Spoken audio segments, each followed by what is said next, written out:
Há um corinho bem antigo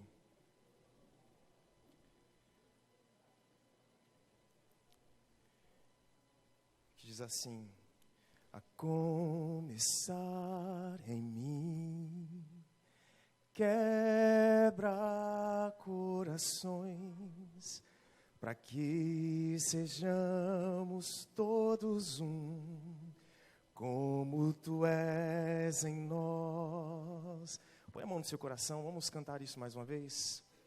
A começar em mim, quebra corações, para que sejamos todos um, como tu és em nós. Onde há frieza que haja amor, onde há ódio, perdão, para que o teu corpo cresça assim, rumo à perfeição. A começar em mim, quebra corações, para que sejamos todos um, como tu és em nós. Onde há frieza que haja amor, onde há ódio, perdão, para que o teu corpo cresça assim, rumo à perfeição. Senhor, nós fazemos desta canção parte da nossa oração neste momento, Pai. Tu nos conheces, Tu nos sondas, Tu nos conheces. Tu sabes do nosso sentar, do nosso levantar. Tu conheces perfeitamente quem nós somos e até mesmo aquilo que nós tão bem escondemos uns dos outros. Em nome de Jesus, ó Deus, perdoa-nos. Perdoa-nos, Senhor, os pecados ocultos, não confessados. Perdoa-nos, Senhor, toda injustiça, toda iniquidade. Tua palavra vai dizer, o apóstolo João, no capítulo 1 da primeira carta: se alguém disser que não tem pecado, este alguém engana a si mesmo e faz de Deus um mentiroso, e a verdade não está nesta pessoa. Mas se nós confessarmos os nossos pecados, se nós nos arrependermos de toda a nossa injustiça, então, o Senhor nos perdoará os pecados, nos purificará de toda injustiça, de toda iniquidade, Senhor. Nós oramos a Ti, ó Deus, para que lavados, remidos pelo Teu sangue nesta noite, homens e mulheres que foram confrontados um dia com a verdade que liberta, possam nesta hora se dobrar diante do Senhor e reconhecer o quanto são pecadores e pecadoras, a começar de mim, Senhor. Que o nosso coração seja totalmente derramado, quebrantado diante da Tua presença santa, que o Teu amor nos constranja, que desça sobre nós um temor do Senhor, capaz, Deus amado, de nos levar ao chão. Tamanha a Tua grandeza, tamanha a Tua santidade, tamanha a nossa pecaminosidade. Que todos nós, nessa noite, Senhor, nos deparemos com a majestade do Rei dos Reis, com a santidade deste Deus que nos convida: sejam santos como eu sou santo. Santifica-nos, Senhor, porque se o Senhor tem maravilhas a fazer no nosso meio, nós clamamos nesta hora: faz maravilhas, ó Deus. Não deixa de operar no meio do Teu povo por causa do nosso pecado não reconhecido, não confessado. Não deixa de agir no meio da nossa igreja, na nossa vida, no meio da nossa casa, Senhor, porque talvez nós estejamos endurecendo o coração. Mas nessa noite o Senhor nos traz mais uma vez a lembrança: se hoje ouvirdes a voz do Senhor, não endureçais o vosso coração. Então que em nome de Jesus, a Tua voz ecoe como um trovão sobre os meus ouvidos, sobre o meu coração, sobre os ouvidos de cada homem e mulher neste lugar, de cada homem e mulher que acompanha esta mensagem pela internet. que seja como o resplendor da tua glória, que a tua glória encha este lugar e encha cada residência que está agora acompanhando esta mensagem, que o agir do Senhor inunde cada mente, cada coração, que pecadores a ti se convertam, a começar de mim, Senhor, que o Senhor nos impacte, porque o Senhor é Deus, e não existe uma única vez em que o Senhor se manifeste, em que o Senhor se revele, em que o Senhor fale ao seu povo, que não seja capaz de nos impactar e de nos transformar. É a nossa oração, é o nosso desejo, o desejo de um povo que não aguenta mais se reunir simplesmente por se reunir. Nós desejamos algo além, Senhor, e que este algo além seja a tua densa, concreta e real presença. Em nome de Jesus. Amém, queridos e queridas. Abra comigo, por favor, a tua Bíblia em Filipenses, capítulo 1.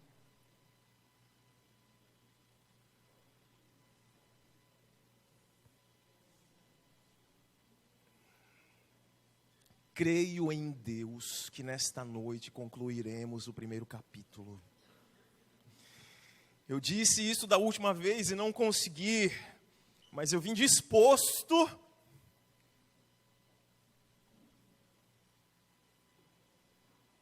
a deixar que o Senhor haja e, se Ele quiser, Ele termina o capítulo 1. Filipenses, capítulo 1, nós paramos no versículo 27, eu quero retomar o versículo 27. E aí, o Senhor se agradando, chegar ao bendito versículo 30. Ok? Versículo 27, quero ler com você, a partir do verso 27, para que a gente possa seguir.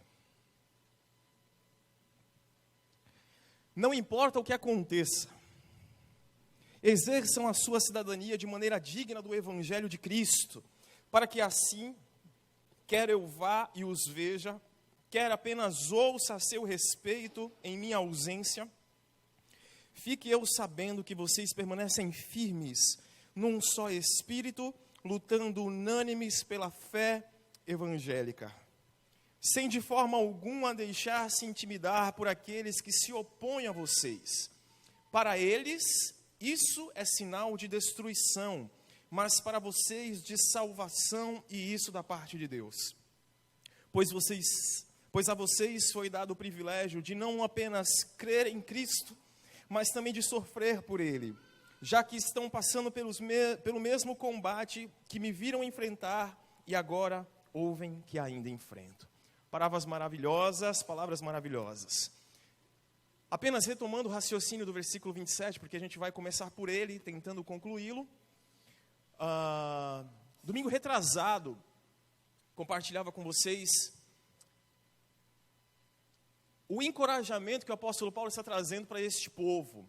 Ele que está preso, aspirando, desejoso de ser posto em liberdade nesse julgamento que o aguarda, não está espiritualmente preso, assim como o evangelho não estava restrito às cadeias que prendiam o apóstolo Paulo.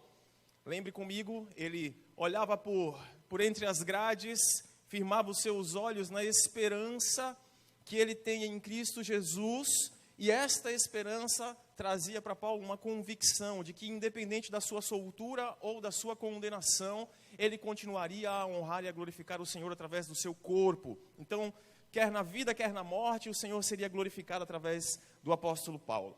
E ele vai concluir esse raciocínio dizendo: irmãos e irmãs, independente do que venha acontecer comigo, eu estou motivando, encorajando e desafiando vocês a que vocês exerçam a cidadania de vocês de maneira digna do Evangelho.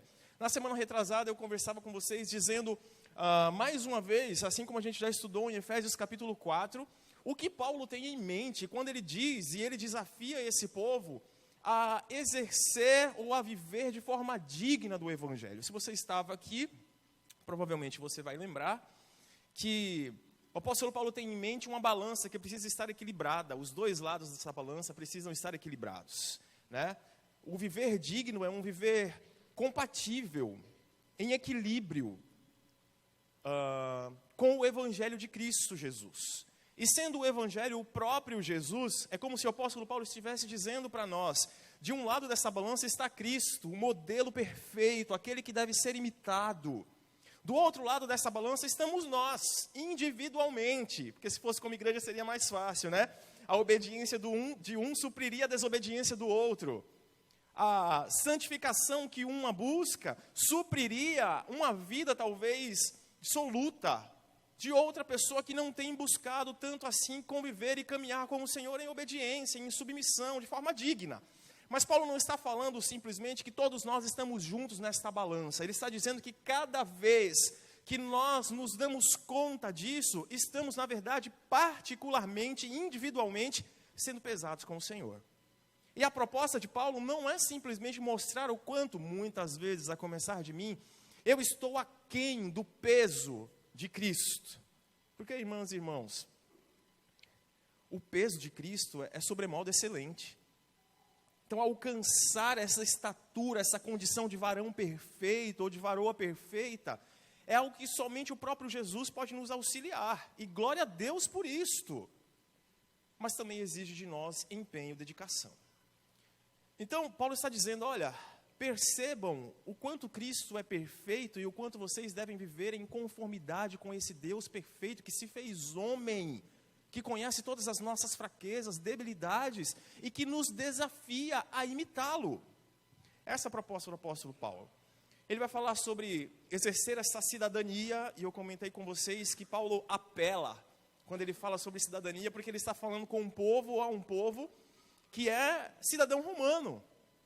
Um povo que vive numa colônia romana, a cidade de Filipos, que goza de inúmeros privilégios, de inúmeras regalias, que é cercado por tudo quanto é costume do próprio povo romano.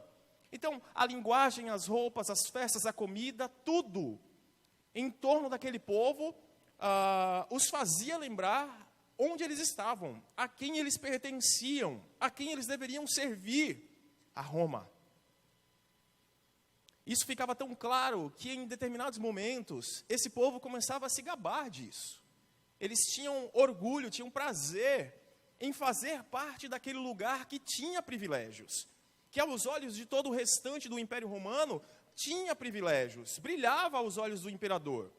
Aí o apóstolo Paulo pega essa sacada, conhecendo a motivação do coração desses homens e mulheres, e diz, meio que parafraseando, vocês têm prazer em pertencer a uma cidade romana e gozar desses privilégios como cidadãos romanos? Ok, não se esqueçam que todo homem e mulher que está em Cristo é, na verdade, um peregrino e uma peregrina nesta terra. Nós somos forasteiros neste mundo, porque nós temos um lar celestial. A nossa pátria não é aqui. E então ele desafia esses homens e mulheres, vivam de forma digna do Evangelho, sejam cidadãos dos céus. Lembro que compartilhei com vocês também que, embora isso seja totalmente verdadeiro, e nós não pertençamos a este mundo, a nossa pátria não é aqui, o nosso lar não é aqui, nós não somos cidadãos deste mundo, nós somos cidadãos do céu se nós estamos em Cristo, nós ainda temos obrigações enquanto estamos nesta terra. Eu compartilhava com vocês, quando Jesus vai sendo desafiado pelos líderes religiosos, mostrar a eles, de quem é essa face na moeda? Ah, é de César, então dê a César o que é de César. E escrevendo aos Romanos, o próprio apóstolo Paulo vai nos convidar a obedecer e a nos submetermos a todas as autoridades. O apóstolo Pedro também vai falar sobre obedecer às autoridades, ao rei como governante, a todos os outros líderes, para que aqueles que estão à nossa volta vejam a nossa conduta e glorifiquem ao Senhor. Exercer a cidadania passa por essas vertentes. Paulo está desafiando esse povo a viver agora como homens e mulheres que estão neste mundo, mas não pertencem a este mundo. E a não perder de vista a realidade de que nós não pertencemos a este mundo e temos uma moradia celestial, a qual nós devemos viver dignamente. Paulo está nos motivando nessa direção. Quando ele caminha nessa direção, ele vai dizer então, na parte B do verso 27, né? Não importa o que aconteça, exerçam a sua cidadania de maneira digna do Evangelho de Cristo, para que... O apóstolo Paulo vai trazer meio que um propósito para esta palavra que ele está desafiando esses homens e mulheres a viverem. Ele diz, para que assim quer eu vá e os veja, quer apenas ouça a seu respeito, em minha ausência, fique eu sabendo que vocês permanecem firmes num só espírito, lutando unânimes pela fé evangélica. Há um motivo para o qual Paulo está desafiando esse povo a viver essa verdade. O motivo é: vocês precisam viver de tal forma que a conduta de vocês ecoe pelas ruas desta cidade de Filipos, a ponto de que mesmo que eu não seja solto, mesmo que eu continue aqui encarcerado, a vida de vocês chegue como um aroma suave e agradável às minhas narinas, a fim de que o testemunho, a conduta, a maneira como vocês lidam uns com os outros e com as coisas deste mundo, que não pode dominar o nosso coração, redunde em louvor, honra e glória ao nome do nosso Deus. A preocupação de Paulo não é o que vai acontecer se ele for solto ou se ele não for solto. A preocupação de Paulo e o desafio que Paulo faz a nós, assim como fez a esses homens e mulheres, é: vocês precisam viver de tal forma que a postura de vocês, a conduta de vocês, em tudo que nós fazemos e deixamos de fazer, ecoe pelas ruas e avenidas desta cidade. Há um texto no Evangelho de Mateus, no capítulo 5, quando o Senhor Jesus vem falando sobre bem-aventuranças, e eu sei que você conhece muito bem esse texto, até porque nós passamos há pouco tempo por ele na escola bíblica dominical. Mateus capítulo 5, versículo 16, que retrata bem a proposta por trás das palavras de Paulo. Mateus capítulo 5, verso 16. O evangelista vai dizer para nós o seguinte: assim, brilhe a luz de vocês diante dos homens, para que vejam as suas boas obras e glorifiquem ao Pai de vocês que está nos céus. A proposta de Paulo, a proposta de Mateus, ou melhor dizendo, a proposta do Senhor Jesus para nós, homens e mulheres, é: vivam de tal maneira que vocês sejam de fato luz neste mundo repleto de trevas e sal para este mundo totalmente degradado. Degradado. Paulo está dizendo exatamente isso para nós. Irmãos e irmãs, nós precisamos viver de tal forma que todas as outras pessoas, presas ou livres, ouçam falar a nosso respeito e se alegrem com aquilo que nós estamos vivendo e fazendo. Há um outro texto, primeira carta de Pedro, no capítulo 2, versículo 12.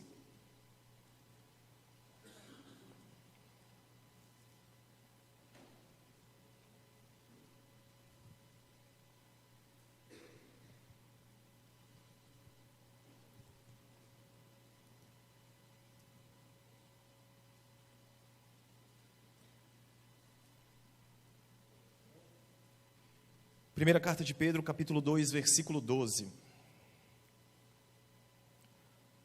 apóstolo Pedro diz: vivam entre os pagãos de maneira exemplar, para que mesmo que eles os acusem de praticarem o mal, observem as boas obras que vocês praticam e glorifiquem a Deus no dia da sua intervenção. Meu irmão, minha irmã, deixa eu começar perguntando a você algo que eu já me perguntei. O que as pessoas ouvem falar a seu respeito? Aquilo que chega aos ouvidos dos outros, a meu e a seu respeito, condiz com o evangelho que nos alcançou? Quando alguém chega para falar sobre você, para comentar alguma coisa a seu respeito, o que esta pessoa pode falar sobre ti e sobre mim? Já falei isso para vocês algumas vezes, às vezes eu tenho os pensamentos meio loucos, né? E um tempo atrás, eu escrevi um devocional, pensando no dia do meu sepultamento, que eu espero em nome de Jesus que esteja bem longe. A menos que o Senhor volte antes, aí será muito bom, né? Melhor é partir e estar com Cristo, né? E nesse meu raciocínio, eu ficava pensando, o que será dito sobre mim? O Liseto tem uma linha de pensamento muito parecida. Ele diz, o que estará escrito na lápide dessa pessoa? E eu fiquei pensando sobre isso, muitos anos atrás. E eu parei para observar, meus irmãos e minhas irmãs, que em muitas coisas que eu fazia, em muitas coisas que eu realizava, eu precisava ajustar a minha vida. Porque, sinceramente, eu espero que, se eu partir antes de você, você não precise pensar muito para falar a respeito daquilo que o Senhor tem feito em mim e através de mim. Eu, sinceramente, espero que o Senhor possa trazer à sua memória aquilo que Ele tem feito em minha vida e através da minha vida. Não é demagogia. Eu espero muito que vocês possam acompanhar na minha vida a transformação que Deus é capaz de fazer na vida de um homem. E quando eu penso nessa realidade do que o apóstolo Paulo está falando, eu quero também te convidar a pensar, meu irmão, minha irmã, quando chegar a hora e ninguém sabe quando será, o que poderá ser dito a seu respeito? O que nós poderemos fazer e falar a respeito daquilo que Deus tem feito na tua vida? E enquanto esta hora ainda não chegou, o que as pessoas falam sobre ti? É algo que poderia despertar no coração de Paulo a mesma alegria que despertavam esses homens e mulheres. Porque Paulo diz, dou graças a Deus todas as vezes que me lembro de vós.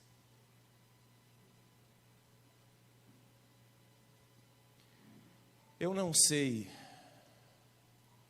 se aquilo que é dito a nosso respeito, às vezes é tão falso como a gente afirma ser. Porque quando é algo que não nos agrada, a gente tem a mania de se defender dizendo que é mentira. Mas nem sempre o que as más línguas falam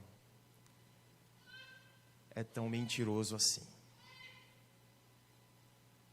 Então, em nome de Jesus, pega o prumo, que é a palavra de Deus, coloca sobre o teu coração, sobre a tua mente, e começa a ver se não tem alguma coisa torta, fora de esquadro.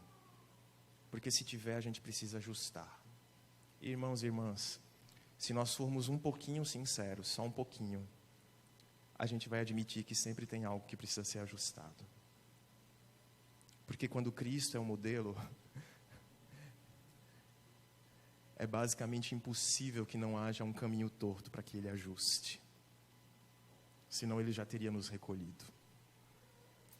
O apóstolo Paulo vai continuar, irmãos e irmãs.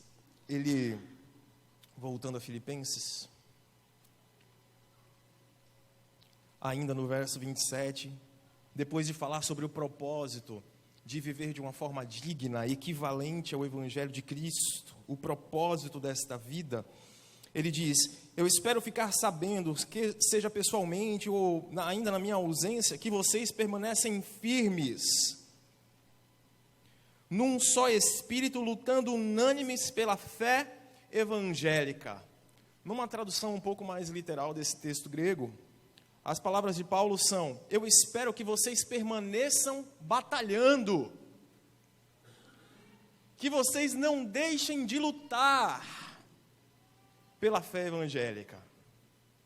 Primeira coisa que eu quero pontuar com você nessa noite, meu irmão, minha irmã, é que fica evidente, pela maneira como Paulo escreve, permaneçam batalhando, permaneçam lutando, permaneçam trabalhando arduamente nesse combate. Primeira coisa que fica para mim muito evidente é que nenhum crente, nenhum homem, nenhuma mulher em Cristo Jesus foi chamado ou foi chamada para ser ouvinte, espectador ou espectadora. Quando Paulo nos diz, permaneçam batalhando, ele está dizendo, houve ou há uma batalha que foi iniciada muito lá atrás, da qual todos nós fazemos parte. Então, meu irmão, minha irmã, não existe a possibilidade de nós ficarmos neutros nesta vida, neste mundo. Há uma batalha e ela está acontecendo. E esta luta, embora o próprio apóstolo Paulo fale sobre isso em Gálatas capítulo 5, ele vai dizer, olha, a carne luta contra o espírito e o espírito luta contra a carne. Há uma luta evidente, interna, em cada um de nós.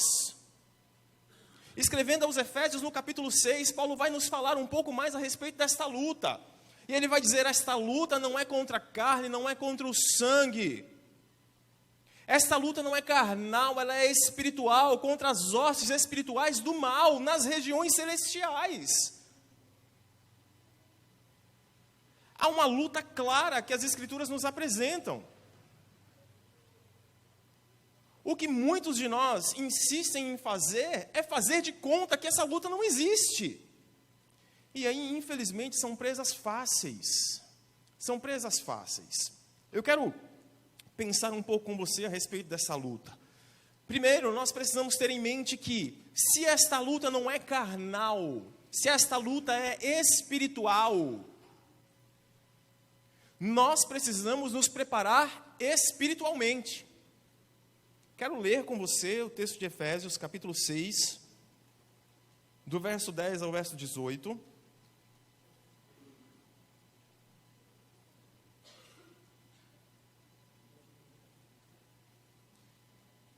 Efésios, capítulo 6.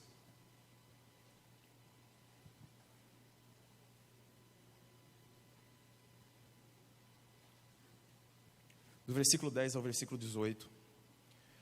O apóstolo Paulo vai falar a esses irmãos: finalmente, fortaleçam-se no Senhor e no seu forte poder.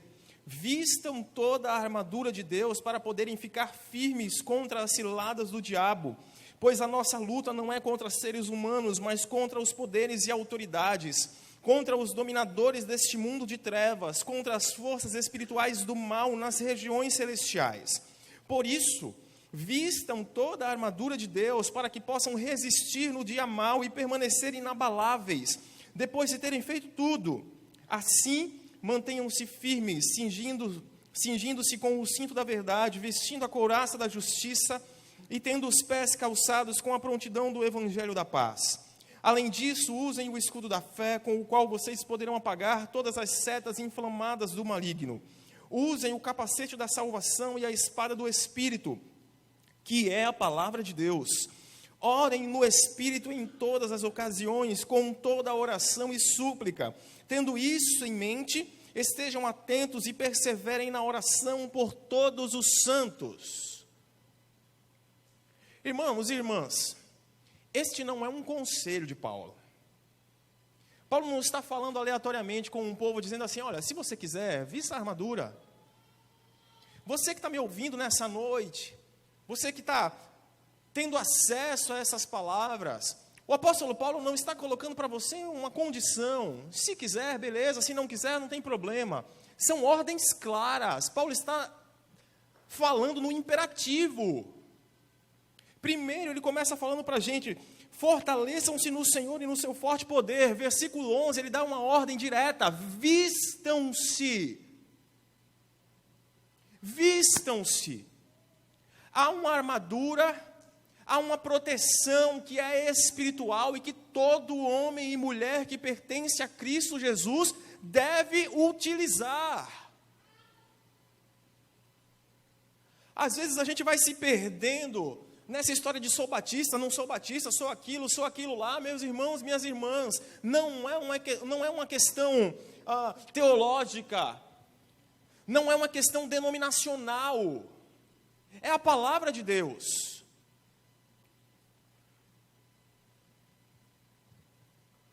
Qualquer um de nós que não receba esta ordem da parte de Paulo, e diariamente não tenha uma vida de oração, não esteja revestido com o capacete da salvação, não esteja calçado com a preparação do evangelho da paz, não esteja cingido com a couraça da justiça e com o cinturão da verdade, qualquer um de nós que não tenha a espada do Espírito em suas mãos e o escudo da fé, é alguém completamente vulnerável aos ataques do nosso maior adversário. A gente pode ter nascido numa igreja batista, numa igreja presbiteriana, numa igreja neopentecostal, numa igreja pentecostal, e isso não vai mudar nada. Porque é uma questão que vai muito além de coisas humanas e naturais. É algo que diz respeito ao reino espiritual, ao reino de Deus. Não tem vida de oração, vai cair. Não medita na palavra, vai cair. Os dardos inflamados do maligno vão te atingir ou vão me atingir se nós não estivermos alertas. É tão claro o apóstolo Paulo dizendo, para que vocês possam resistir, revistam-se dessa armadura.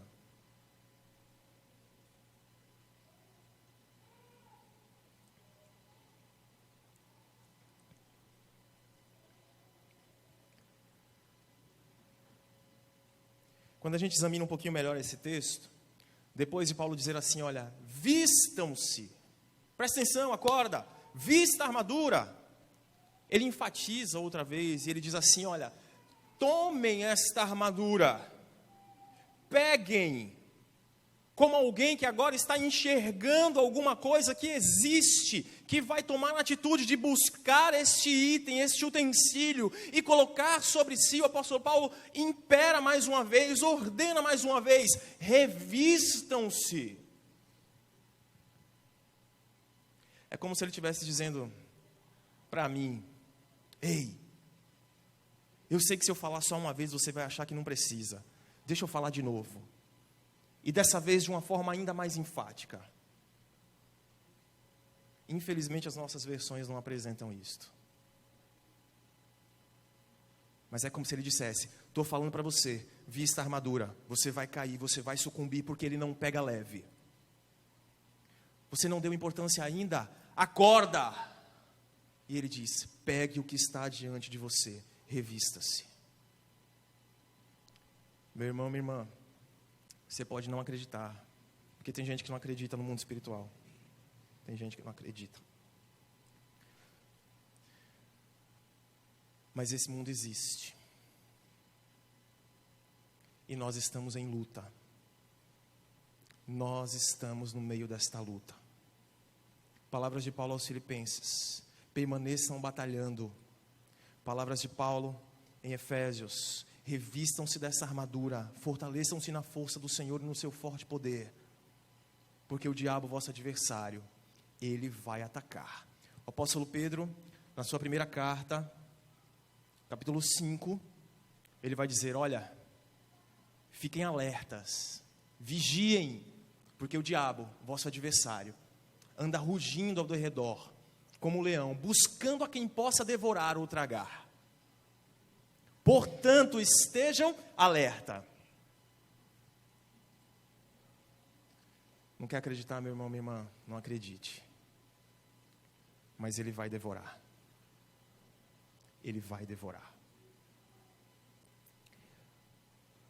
Se esta luta não é contra carne e sangue, e isso já ficou muito claro quando nós observamos esses textos, nós também precisamos pensar de que maneira este adversário que é espiritual age.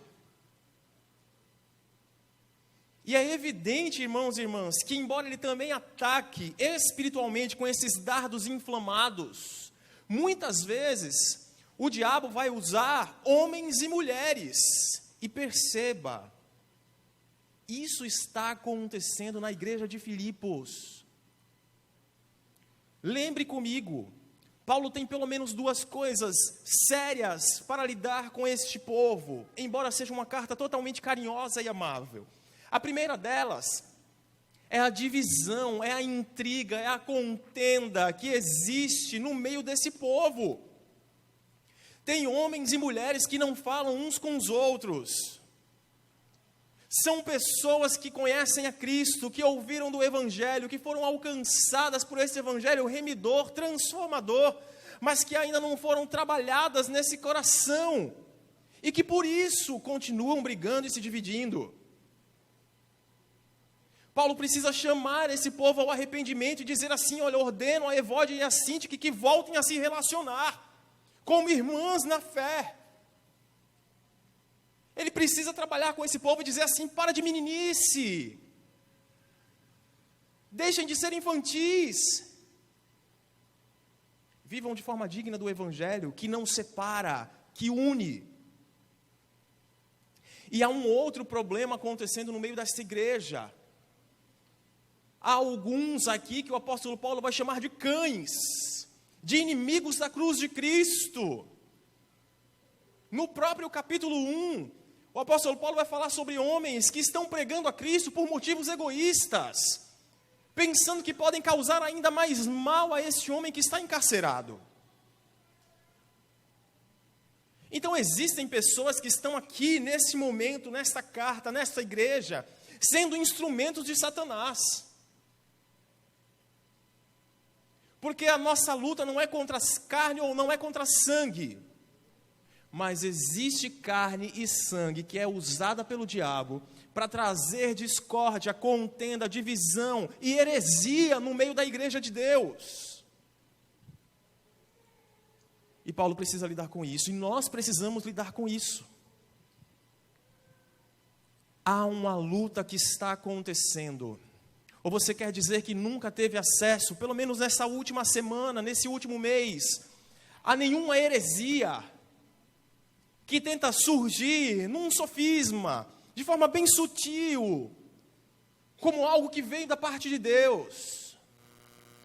Quantas vezes nós temos inúmeros pregadores, e agora, irmãos e irmãs, com a internet, que traz para a gente coisas do mundo em segundos, a probabilidade de nós sermos alimentados com lixo é ainda maior.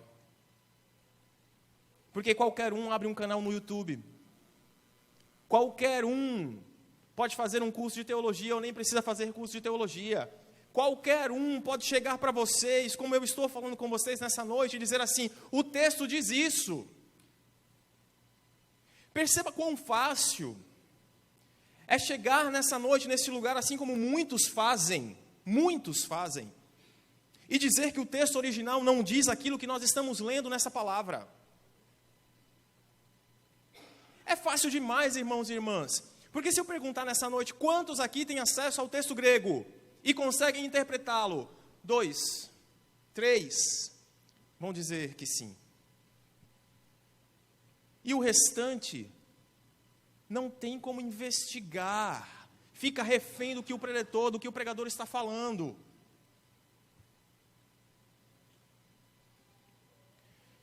Eu louvo a Deus porque, embora os discursos sejam cada vez mais eloquentes, convincentes, a árvore é conhecida pelos frutos. E uma hora ou outra, os falsos profetas são desmascarados, porque não tem nada oculto que não vem à luz. Nada.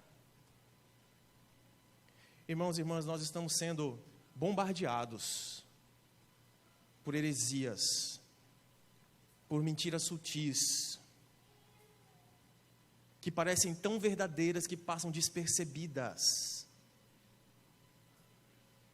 E só um homem e uma mulher que maneja bem a palavra da verdade vai conseguir discernir o que está sendo dito não é tão verdadeiro assim. Por isso, em nome de Jesus, examine a palavra. Examine a palavra. Você não precisa ter conhecimento de línguas originais para conhecer a palavra de Deus. O Espírito do Senhor que habita em mim, que habita em ti, nos conduzirá a toda a verdade. Ele liga o sinal de alerta. Esteja em comunhão com Ele. Por outro lado, quando essa ameaça não é assim tão verbal, ela vem por meio de homens e mulheres. Ela chega através de homens e mulheres que se infiltram, que chegam aparentemente para somar, mas começam a disseminar uma fofoquinha ali, uma mentirinha acolá, que vão plantando sementes malignas no coração uns dos outros.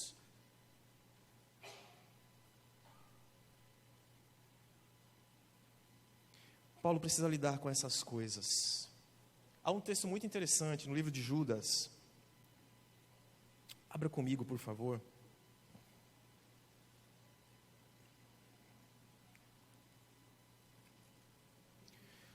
Antes de Apocalipse.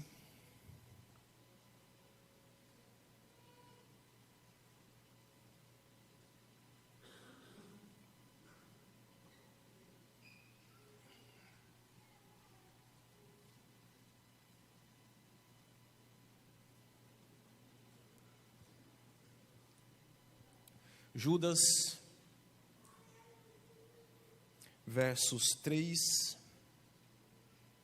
e 4.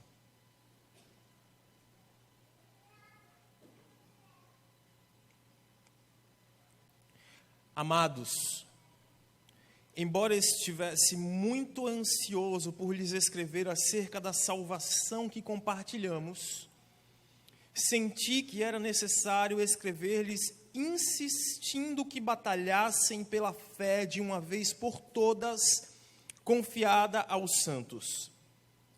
Pois certos homens, cuja condenação já estava sentenciada há muito tempo, infiltraram-se dissimuladamente no meio de vocês. Estes são ímpios e transformam a graça do nosso Deus em libertinagem, e negam Jesus Cristo, nosso único soberano e Senhor. Você percebe do que Judas precisa fazer e falar aqui? Ele diz: irmãos e irmãs, eu estava ansioso por falar com vocês a respeito da salvação. O que arde no coração deste homem é: vamos falar da coisa mais excelente que existe, o poder de Deus que salvou homens e mulheres pecadores e pecadoras como eu e você. Mas a gente precisa deixar isso um pouco de lado, porque eu preciso insistir com vocês que de uma vez por todas, batalhem pela fé. Batalhem pela fé. Porque existem homens que estão infiltrados no nosso meio, diz Judas.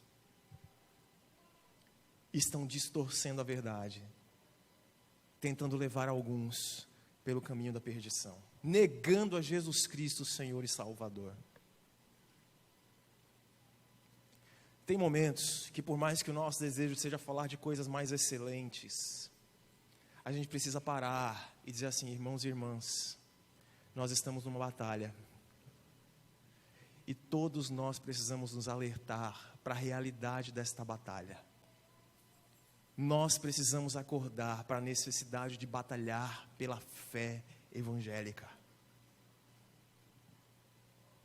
Seria muito mais prazeroso, ao invés de estar falando sobre a maneira como Satanás age no meio da igreja, plantando discórdia, ou trazendo pessoas que se infiltram para disseminar alguma inverdade, alguma mentira, alguma heresia, a gente falar sobre testemunhos daquilo que Deus tem feito na nossa vida ao longo desse mês, ao longo dessa semana. Seria muito mais edificante. Mas às vezes a gente precisa parar e dizer assim: ó, abre o olho, porque você está baixando a guarda, está deixando de orar, está andando com quem não devia andar, está se associando com quem não devia se associar. Abre o olho, porque o teu escudo da fé já está lá embaixo.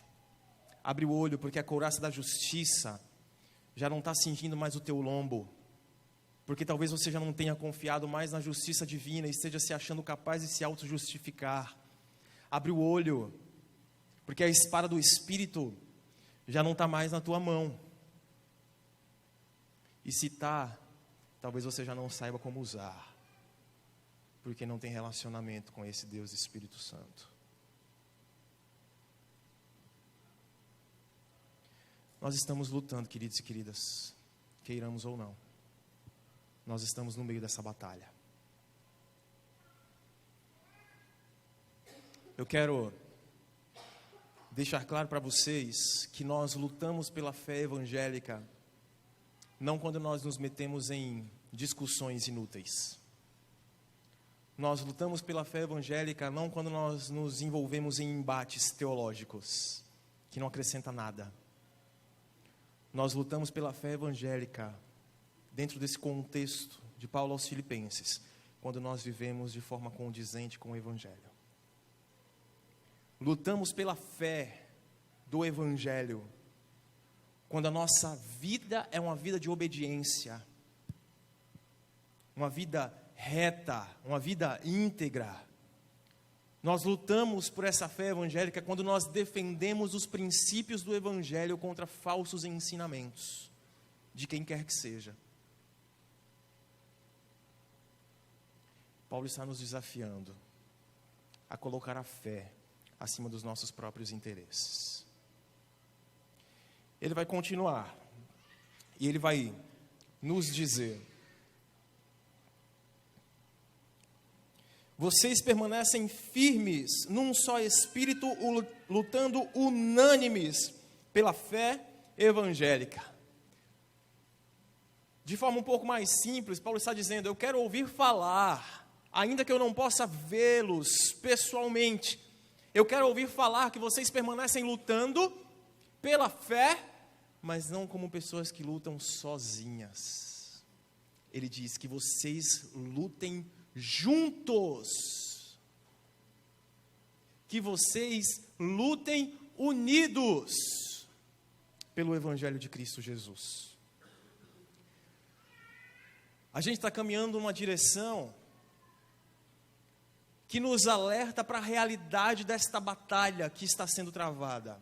Uma batalha entre a luz e as trevas. E, evidentemente, não é uma batalha de forças iguais.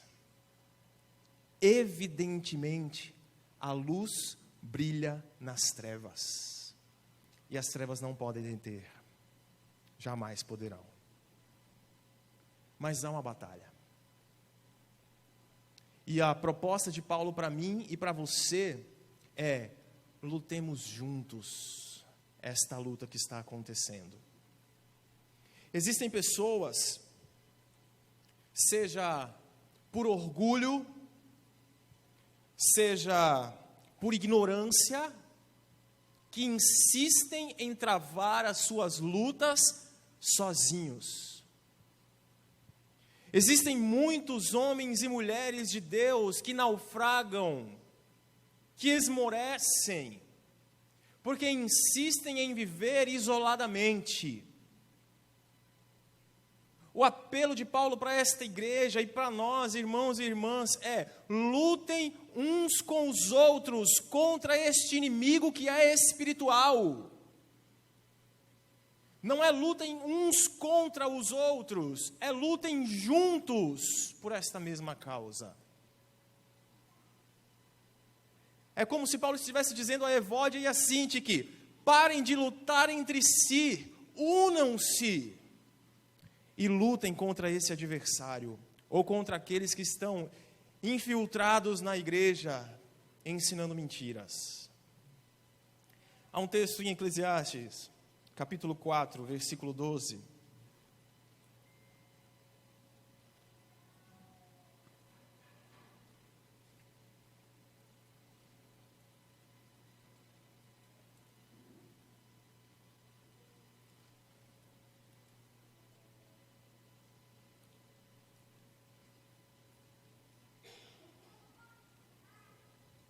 Que nos diz o seguinte: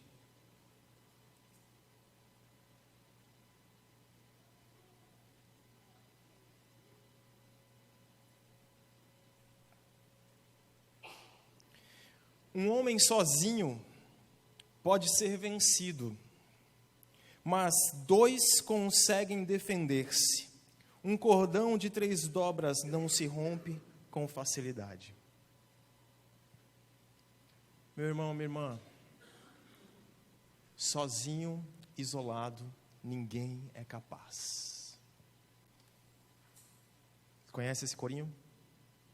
Conhece? Por isso vem, entra na roda com a gente também. A gente vai revelando a idade nessas horas, né? Querido, querida,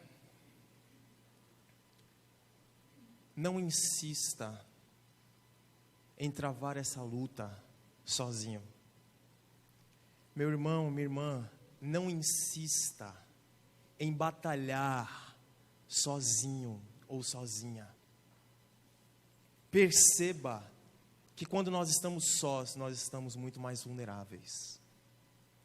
Lembrando aqui agora do texto de 1 Reis, capítulos 18 e 19, chega um determinado momento, Elias se vê oprimido por uma ameaça, e a sua decisão é tão tola, que ele diz assim para o seu ajudante: fique aqui, e eu vou tomar uma outra direção, eu vou subir ali.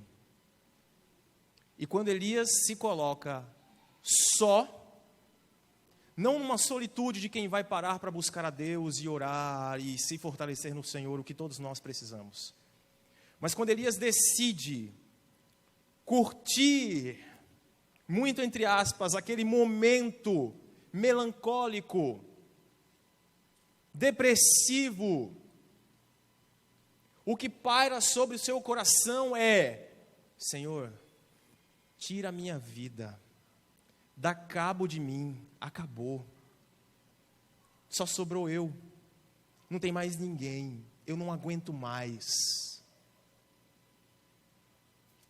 Toda vez que eu olho para esse texto, eu percebo o quanto eu preciso andar com você. Toda vez que eu olho para esse texto, eu percebo o quanto nós precisamos andar lado a lado.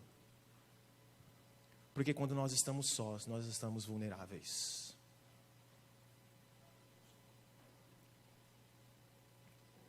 Há um outro texto que, por sinal, fez parte da meditação desta manhã, na aula da escola bíblica.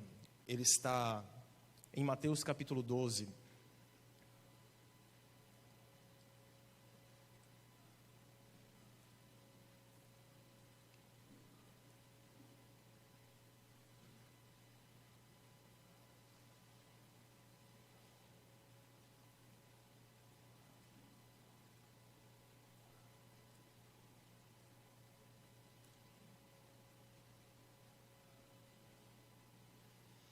A partir do versículo 25.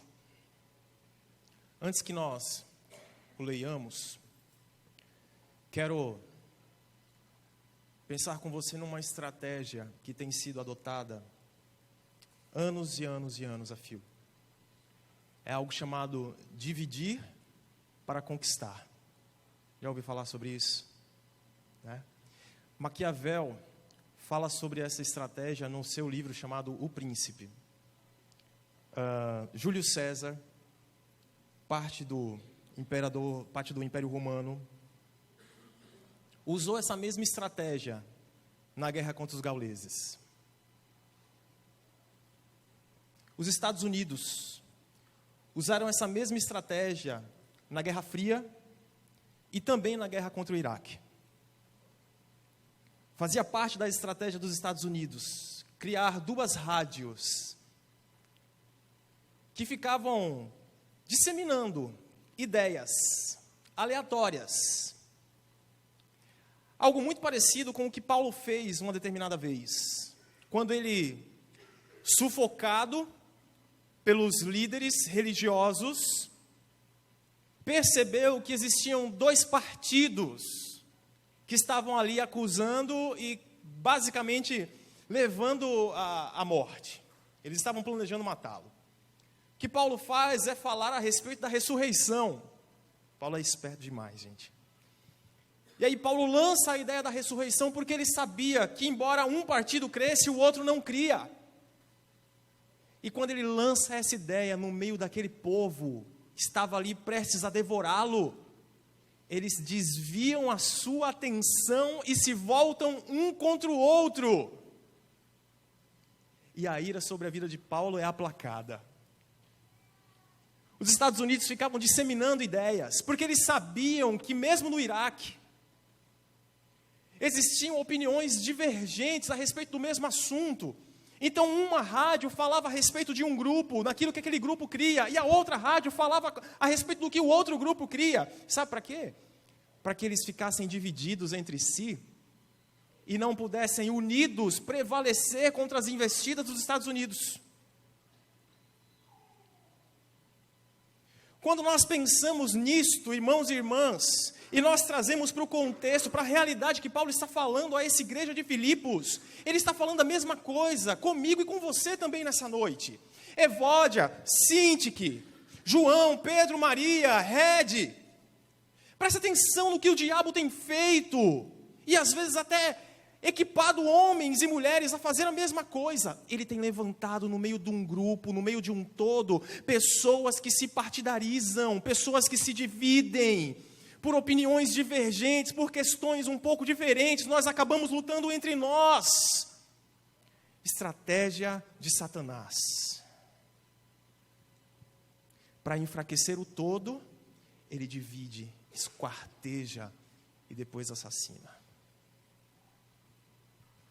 Jesus fala sobre isso no Evangelho de Mateus, no capítulo 12. A partir do verso 25, 24, para fazer um pouco mais de sentido, ele diz: quando os fariseus ouviram isso, a respeito da cura que Jesus havia realizado, disseram: é somente por Beelzebu, o príncipe dos demônios, que ele, Jesus, expulsa demônios. Jesus, conhecendo os seus pensamentos, disse-lhes: todo reino dividido contra si mesmo será arruinado, e toda cidade ou casa dividida contra si mesma não subsistirá. Se Satanás expulsa Satanás, está dividido contra si mesmo, como então subsistirá o seu reino? A pergunta de Jesus é a mesma que todos nós precisamos nos fazer nessa noite, irmãos e irmãs. Se nós estamos lutando entre nós mesmos, como nós prevaleceremos?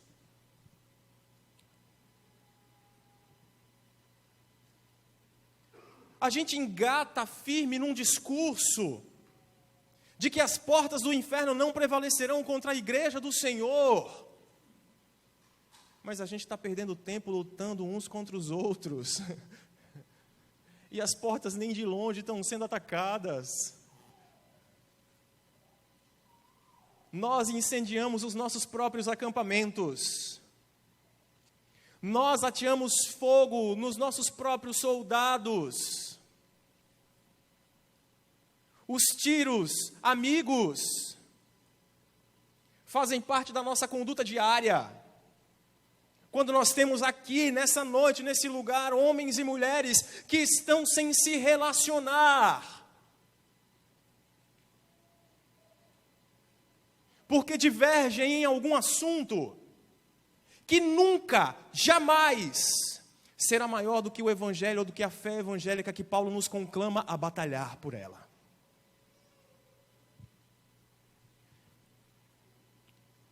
Toda vez que eu e você atiramos pedra um no outro, toda vez que nós nos levantamos para discutir coisas inúteis e acabamos ficando com rusgas uns dos outros, arriscando até mesmo deixar que essa rusga permaneça por tanto tempo que pode se transformar numa raiz de amargura, nós estamos nos aliando ao exército de Satanás. Porque é dele a estratégia de dividir para conquistar. E infelizmente, irmãos e irmãs, ele tem conquistado. Ele tem conquistado porque nós temos permitido, porque nós não estamos despertos, alertas, nós não estamos acordados, como um soldado do Senhor que não pode vacilar em momento algum.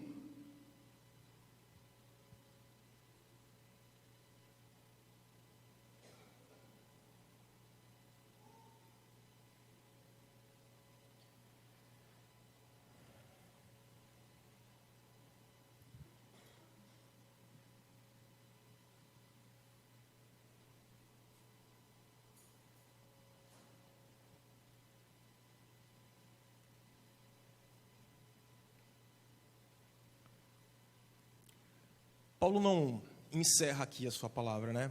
Ele vai mostrar que, apesar de nós não podermos andar isoladamente, separadamente, porque até quando o Senhor envia os 12, envia de 2 em 2, Ele apresenta para nós propósito na nossa união, na nossa junção. Há um texto em Amós, capítulo 3, versículo 3, que eu acho lindo. Amós 3:3.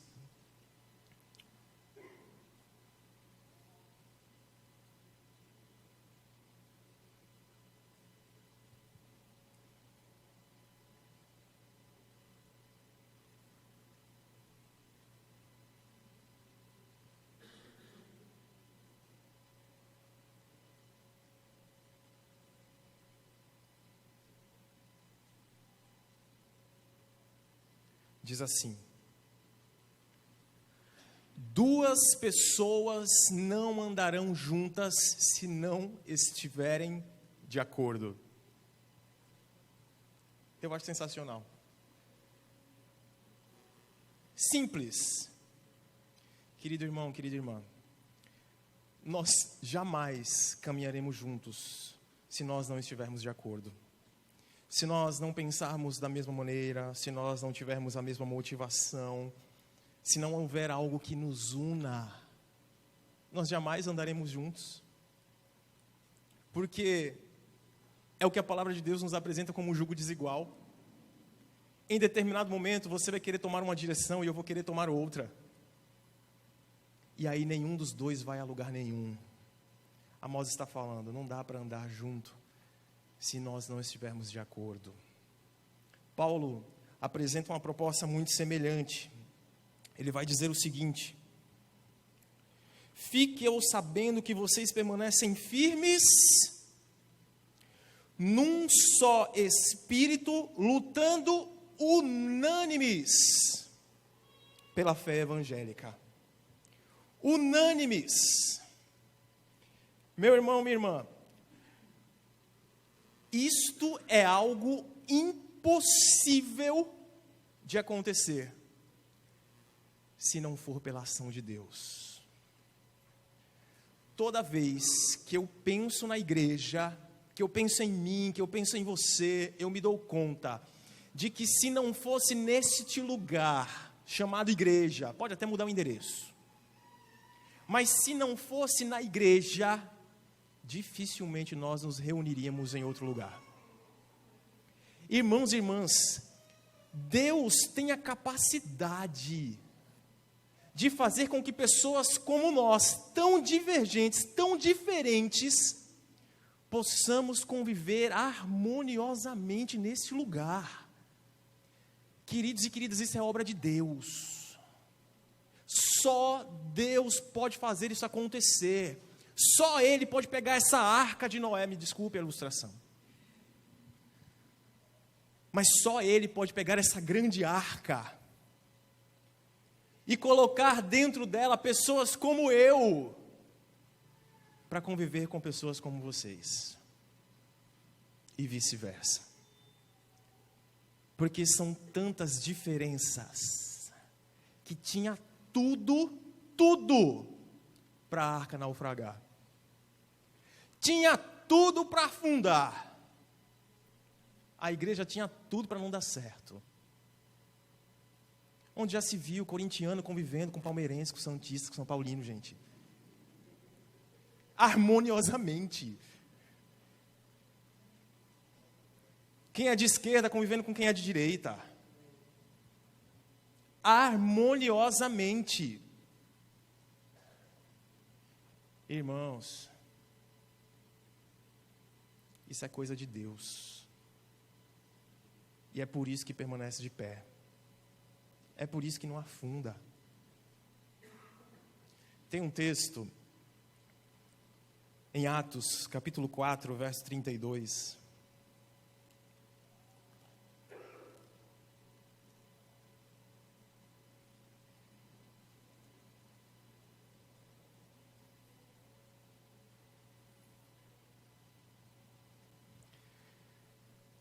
que nos diz: da multidão dos que creram, uma era a mente e o coração. Ninguém considerava unicamente sua coisa alguma que possuísse, mas compartilhavam tudo o que tinham. Queridos e queridas, se isso aqui não é a mão de Deus, a única possibilidade das nossas divergências ficarem de lado, de Maria e João se darem bem, da gente começar o culto bem e sair daqui bem, desejando encontrar o outro daqui a alguns dias, de abrir a porta da casa para que uma tenda aconteça e receber os irmãos com hospitalidade, é a ação do Espírito Santo. Porque quando o Espírito Santo de Deus age na vida de um homem e de uma mulher, todas as diferenças vão abaixo, porque a fé prevalece. Há algo muito maior que nos une do que aquilo que pode nos separar. É Cristo. É Cristo. E quando nós temos a fé no Evangelho de Cristo, não é a fé por fé, é a fé evangélica, a fé não da igreja evangélica necessariamente, irmãos e irmãs, mas a fé do Evangelho de Cristo Jesus, que é o próprio Senhor Jesus, a nos unir, nada pode nos separar. Nada. Não existe rusga, não existe divergência, não existe nada. Ele nos une e nos mantém unidos. Quero abrir um pouco os teus olhos, um pouquinho mais nessa noite. Dizer para você que se, infelizmente, você é alguém para quem nada presta, nada está bom, nunca está satisfeito e nunca está satisfeita, se você é sempre do contra, só existem duas possibilidades. A primeira: todo mundo está errado e você é um instrumento de Deus levantado neste lugar para transformar todo esse povo, essa igreja, esse bairro, quem sabe essa nação. É uma possibilidade, um pouco mais remota, mas é uma possibilidade. E a segunda possibilidade é: está faltando o Espírito Santo na sua vida, para fazer com que o seu coração e a sua mente se una a dos demais irmãos e irmãs, que já têm tudo em comum. Eu acho que essa é um pouco mais provável. Deixe o Espírito Santo tomar a tua mente e o teu coração. Noite dos Corinhos mais antigos, tem um que diz assim: quando o Espírito de Deus se apoderar de sua vida, e você se desprender de tudo e se encher de Deus, vai haver uma mudança radical em seu viver.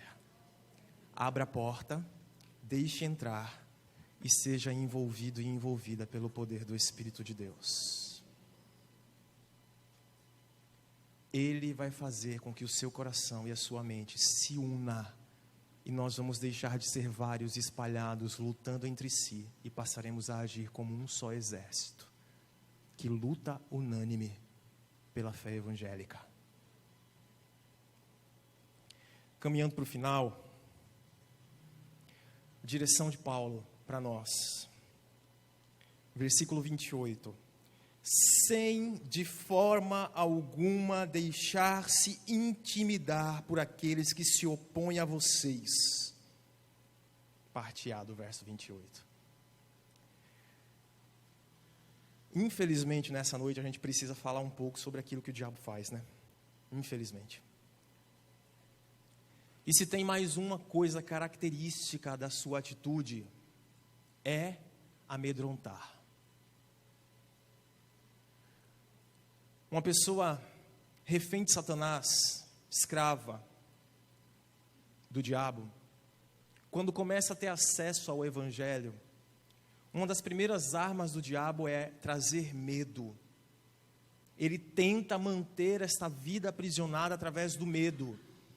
E a pessoa então começa a pensar, mas se eu largar aquilo que eu tenho feito durante todos esses anos, ele vai me cobrar.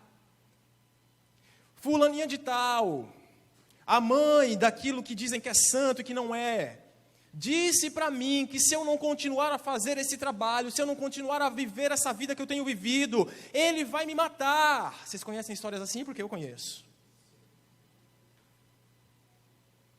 É uma estratégia diabólica. Ele é tão sujo que assusta criancinhas, com vultos, com vozes.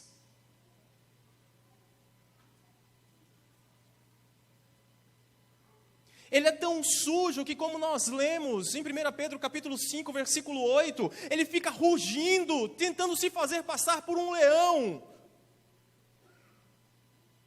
Paulo está dizendo, igreja do Senhor, não caia nessa história, não se deixe levar pela estratégia do medo. Porque ele vai rugir tentando se passar por um leão. Ele vai tentar amedrontar vocês. Esse povo estava sendo perseguido. Estava enfrentando forte oposição por dentro da igreja, de fora da igreja, de todos os lados. Esse povo era atemorizado. Paulo chega para esse povo, assim como Pedro chega para esse povo e diz assim, não temam. Não temam. Aliás, Mateus capítulo 10... do versículo 17 até o versículo 28, o Senhor Jesus vai abrir os nossos olhos dizendo assim, olha, não se preocupem, pais entregarão filhos, amigos entregarão amigos, não tenham medo dessas coisas, a perseguição vai chegar de uma forma tal, que todos nós correremos risco. Se vocês forem perseguidos aqui, fujam para o outro lado, mas não tenham medo. Não temam aqueles que podem tirar apenas a vida de vocês. Não se preocupem. Temam antes aquele que pode tirar a vida e a alma. Pode destruir o corpo e pode destruir a alma. As palavras de Jesus soam para esses discípulos da seguinte maneira: o mestre foi perseguido, nós também passaremos por perseguição. O medo vai pairar sobre todos nós, porque fazemos parte de uma igreja, e o nosso mentor, o nosso maioral, o nosso líder, Jesus, foi chamado de Beelzebu. Então os seus discípulos também passarão por essa perseguição, mas não se deixem levar pelo medo. Quando essa perseguição chegar, tenham em mente que essa vida é passageira, e que embora alguns possam nos tirar a vida, nós devemos principalmente temer aquele que é capaz de destruir o corpo e a alma. Esta é a consequência para esses homens aqui, para estes homens, porque Paulo vai concluir da seguinte maneira, o versículo 28, para eles, isso é sinal de destruição, mas para vocês de salvação, e isso da parte de Deus. Paulo está dizendo para nós, como disse para este povo, não se preocupem não, essa perseguição está chegando, e ela faz parte. Pedro, quando escreve, diz assim, olha, não se assustem com essa perseguição que está chegando, como se fosse uma coisa estranha. Não é estranho, já é de se esperar que aconteça. E aí, Paulo diz para esse povo, tudo que tem acontecido, embora eles achem que são vitoriosos, é na verdade a própria destruição desses homens. Eles sofrerão a destruição eterna. Mas ainda que vocês padeçam em vida, a salvação pertence a cada um de vocês. Não temam só aquilo que pode nos causar o homem ou a mulher nesta vida. Permaneçamos firmes e não nos deixemos abalar por aquele que tem rugido, se fazendo passar por leão. Porque o próprio leão da tribo de Judá, com o sopro de sua boca, destruirá este nosso adversário. Quero concluir essa mensagem com o versículo 29, quando o apóstolo Paulo vai dizer assim, olha, a vocês foi dado o privilégio de não apenas crer em Cristo, mas também de sofrer por Ele, já que estão passando pelo mesmo combate que me viram enfrentar e ouvem que ainda enfrento.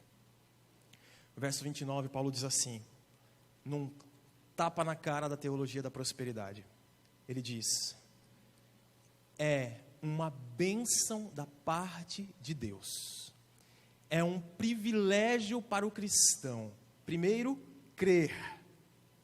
Nós só cremos porque Ele agiu em nós. Do contrário, jamais nos voltaríamos para Ele. Segundo, sofrer. Sofrer por amor à fé evangélica é um privilégio da parte de Deus. É uma bênção. Tenho certeza que você imagina exatamente dessa forma. Sofrer pelo Evangelho é uma bênção, é um privilégio. É o que o apóstolo Paulo está falando. E ele conclui o versículo 30 para a glória de Deus, dizendo: nós estamos juntos nesta luta. Vocês a estão enfrentando e ouvem que eu não só enfrentei, mas continuo a enfrentar. Ele fecha esse capítulo dizendo: estamos juntos. Não se preocupe, eu não estou falando de algo que eu não tenho vivido. Nós estamos sendo atacados e precisamos nos preparar para enfrentar essa luta da melhor forma possível. Meu irmão, minha irmã, se prepare para a batalha, para que você não seja alvo, para que você não seja atingido ou atingida. Viva de forma digna do Evangelho de Cristo Jesus. Que a tua vida ecoe nesta cidade. Que o Senhor seja glorificado pelos nossos frutos. Que nós não esmoreçamos e não fujamos como cavalos assustados diante do barulho que Satanás faz para tentar nos assustar. Que nós permaneçamos juntos batalhando, porque é um propósito muito maior do que simplesmente passar os nossos dias sobre a face da terra. Que Deus nos abençoe em nome de Jesus. Amém.